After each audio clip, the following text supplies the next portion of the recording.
সুপ্রিয় দর্শক, আসসালামু আলাইকুম। আপনাদের সবাইকে স্বাগত জানাচ্ছি এখনকার আলোচনা। আপনাদের সঙ্গে আছি আমি সিরাজুল ইসলাম। দর্শক, বিশ্বে ছোট ছোট করে বেশ কয়েকটি খবর নিয়ে আপনাদের মাঝে হাজির হলাম।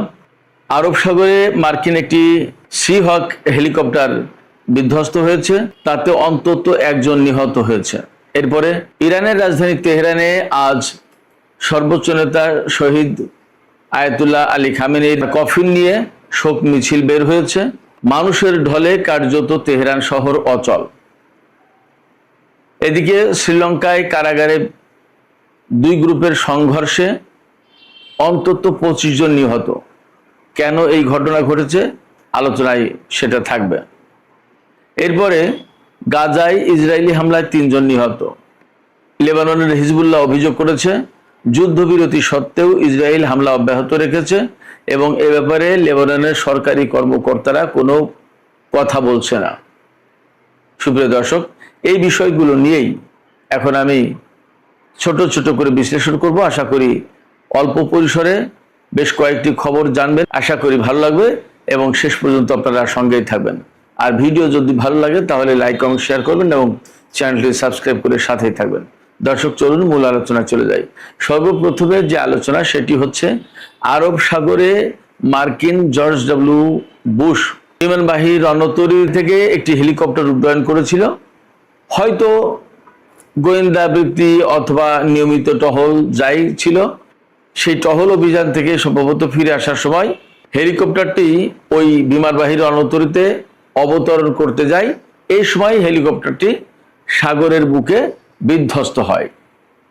এই হেলিকপ্টারে 4 জন মার্কিন ক্রু ছিল, সেনা ক্রু মিলে মোট 4 জন ছিল। এই 4 জন সহ বিধ্বস্ত হয় হেলিকপ্টারটি সাগরের উপরে। এতে মার্কিন বাহিনী পরে উদ্ধার অভিযান চালিয়ে 3 জনকে উদ্ধার করতে পেরেছে, আর একজনের খোঁজ পাওয়া যায়নি। তার ব্যাপারে দীর্ঘ এবং বিস্তারিত অনুসন্ধান অভিযান চালানো হয়, কিন্তু তাকে শেষ পর্যন্ত না পাওয়ার কারণে তাকে নিহত বলে ঘোষণা করা হয়েছে। এখন কি কারণে এই হেলিকপ্টার বিধ্বস্ত হয়েছে, আমি যথেষ্ট খোঁজাখুঁজি করার চেষ্টা করলাম যে হেলিকপ্টারটা কি কারণে বিধ্বস্ত হলো। তাতে এখনো পর্যন্ত যে তথ্য আমি পেলাম, কোনো গুলি বা ক্ষেপণাস্ত্রের আঘাতে বা শত্রুপক্ষের আঘাতে যে হেলিকপ্টারটি বিধ্বস্ত হয়েছে এমন কোনো তথ্য পাওয়া যায়নি। হয়তো আরো পরে কোনো তথ্য আসতে পারে, কিন্তু এখনো পর্যন্ত এই তথ্য পাওয়া যায়নি। হেলিকপ্টারটি বিধ্বস্ত হওয়ার কারণ মূলত বলা হচ্ছে সম্ভবত যান্ত্রিক ত্রুটি, অর্থাৎ যান্ত্রিক ত্রুটির কারণে হেলিকপ্টারটি বিধ্বস্ত হয়ে থাকতে পারে। তবে সময় গেলে হয়তো আরো অনেক তথ্য পরিষ্কার হবে। এর কয়েকদিন আগে কিন্তু এরকম একটি মার্কিন হেলিকপ্টার বিধ্বস্ত হয়েছিল এবং সেটি বলা হচ্ছিল যে ইরানের ক্ষেপণাস্ত্র অথবা ড্রোন দিয়ে হামলা চালিয়ে বিধ্বস্ত করা হয়। পরে অবশ্যই ইরান কিছুটা প্রত্যাখ্যান করেছিল এই খবর। পরে আবার আমেরিকা জোরালো ভাষায় বলেছিল যে না, ইরানের হামলার কারণেই এটা হয়েছে। আসলে যাই হোক, সাম্প্রতিক দিনগুলোতে পারস্য উপসাগর, আরব সাগর, ওমান সাগর এই এলাকায় আমেরিকার বেশ হেলিকপ্টার বিধ্বস্ত হচ্ছে বা ড্রোন বিধ্বস্ত হচ্ছে, এরকম ঘটনা প্রায় মাঝে মাঝেই খবরে আসছে। সেক্ষেত্রে আমরা বলতেই পারি যে মার্কিন বাহিনী আসলে মধ্যপ্রাচ্য অঞ্চলে যুদ্ধ বন্ধ হওয়ার পরেও তারা যে খুব স্বস্তিতে আছে, ভালো আছে, এ কথা বলা যাবে না। সুপ্রিয় দর্শক, এবার আমরা চলে যাচ্ছি তেহরানের দিকে। আপনারা সবাই জানেন যে গতকাল তেহরান শহরে ইরানের শহীদ সর্বোচ্চ নেতা আয়াতুল্লাহ আলী উজমা খামেনির জানাজা নামাজ অনুষ্ঠিত হয়েছে। আজকে সারা শহরে তার লাশের কফিন নিয়ে পরিভ্রমণ করা হবে। সর্বস্তরের জনগণকে শোক এবং শ্রদ্ধা জানানোর সুযোগ করে দেওয়ার জন্য ইরান সরকারের পক্ষ থেকে এই ব্যবস্থা নেওয়া হয়েছে। তেহরান শহরের বড় বড় সমস্ত সব সড়ক প্রদক্ষিণ করবে। তেহরান শহর তো অনেক বড় শহর, ঢাকা শহরের চেয়ে অন্তত দ্বিগুণ তিনগুণ তো হবেই। এত বড় শহর, এই শহরের গুরুত্বপূর্ণ সমস্ত সড়কে এই কফিন নিয়ে পরিভ্রমণ করা হবে এবং মানুষ তাতে শ্রদ্ধা জানাবে, শোক জানাবে, তার রুহের মাগফিরাত কামনা করবে, তার জন্য দোয়া করবে, তার জন্য শোক প্রকাশ করবে। যাই হোক, আজকে কিন্তু সেই শোক মিছিল। আমি একটা কথা আবারও বলবো, আমার খুব মনের পর্দায় ভাসছে তেহরান শহর, কারণ আমি তেহরান শহরে যেহেতু দীর্ঘদিন ছিলাম। আমি একটা কথা আবারও বলি যে আসলে ইরানের মানুষ তাদের সর্বোচ্চ নেতাকে এত ভালোবাসে, তাদের শোক প্রকাশের ধরন দেখলেই বোঝা যায় যে তারা কত ভালোবাসে। নারী, পুরুষ, শিশু, কিশোর সবাই সর্বোচ্চ নেতার জন্য শোক প্রকাশ করছে। এটা বিরাট ব্যাপার। মানে একজন সর্বোচ্চ নেতা, তার জীবনে আর কি চাওয়ার, আর কি পাওয়ার থাকে? মানুষের ভালোবাসা, মানুষের যে শ্রদ্ধা তিনি পেলেন, শুধু তো ইরানের না, সারা বিশ্বের বিরাট ব্যাপার।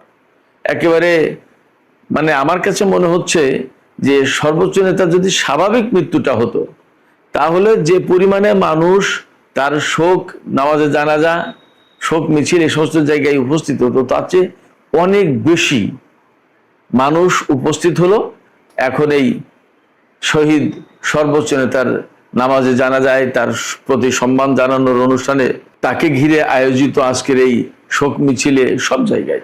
এতে বোঝা যায় যে ইরানের সর্বোচ্চ নেতা ইরানের মানুষের কাছে কতটা জনপ্রিয় ছিলেন এবং তিনি আসলে ইরানিদের কত ভালোবাসার, শ্রদ্ধার পাত্র ছিলেন। সুপ্রিয় দর্শক, এবার আমরা একটু শ্রীলঙ্কার দিকে নজর দেব। শ্রীলঙ্কার রাজধানী কলম্বোর একটি কারাগারে মারাত্মক রকমের সংঘর্ষ হয়েছে।